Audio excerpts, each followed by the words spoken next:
2020 is going to be an awesome year for TVs. I'm pretty excited if you couldn't tell. In fact, I've already picked what I think will be the best TVs this year.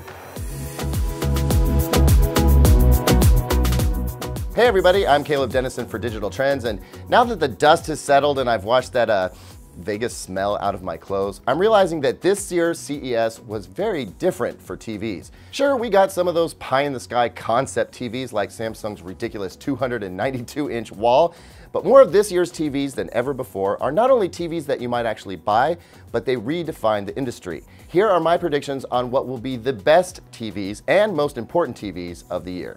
Let's start with LG's 48-inch CX or C10 OLED. Sure, LG's roll-up and roll-down OLEDs got lots of headlines and TV coverage, but it's the new C10 OLED that I think is the more groundbreaking TV. At 48 inches, this TV does more to blur the line between TV and gaming monitor than anything we've seen before. It'll fit on your desktop, it's got all the essential gaming monitor features like low input lag, variable refresh rate, high frame rate, while also giving us the amazing picture quality that comes from a TV with a dedicated TV processor. All that in like truly impressive HDR to boot. In fact, other than ultra high refresh rates and 21:9 aspect ratio, I don't know why you would spend twice as much on an ultra premium gaming monitor when this gorgeous TV is going to serve just about every display need you might have. Also, a shout out to LG's Gallery Series OLEDs, which from a design perspective look really awesome. Next up is Samsung's Q950 or Q950 TS. This is a TV you have to see to believe. The Q950 TS is a feat of TV engineering. It's only 15 millimeters thick, which has it treading firmly into OLED territory on the thinness front at least. I honestly don't know how they did it. I mean, how is this a full array local dimming TV? Besides all that though, it's got practically zero bezel and no black matrix around the edge, so it's 99% image. That has a really interesting effect. It's this perfectly uniform kind of slab up on the wall with no discernible edge, and it's a design that I really dig. Now we got to talk about TCL's Mini LED 6 Series TV. TCL honestly is just crushing it right now. I mean, it was the first to bring a Mini LED TV to the market last year with its premium 8 Series, but it's not keeping that tech for its top tier. The vaunted 6 Series will be getting Mini LED tech this year, and that's just like really gracious if you ask me. It also puts a ton of pressure on other manufacturers who right now only have Mini LED in their prototype stages.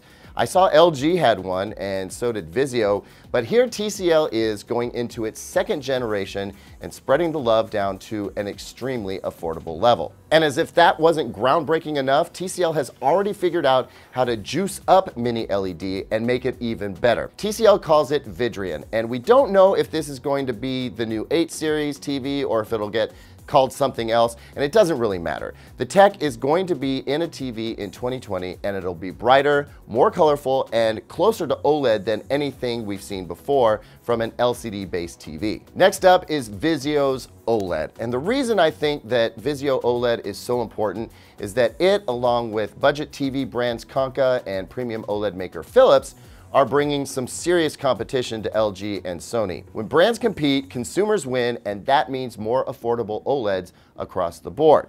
I expect the Vizio OLED to stand right up next to LG and Sony and Philips in terms of picture quality, but the price should be lower, at least if Vizio, keeps going with their value proposition. This means we have a good, better, and best situation in OLED, with Vizio making the most sense for a huge customer base. On the other side of things, we have the Vizio P-Series Quantum X, and what Vizio is doing to the OLED market, it's also doing to the premium LCD segment. The P-Series Quantum X is posed to offer the highest brightness and the most local dimming zones found in any TV in 2020, and that's going to put a lot of pressure on Samsung and Sony. Again, Vizio is bringing some much needed competition in the space, and its new picture processor, which has been in development for 4 years now, looks extremely promising from what I saw. Now, you might be wondering, why is there no Sony TV on this list?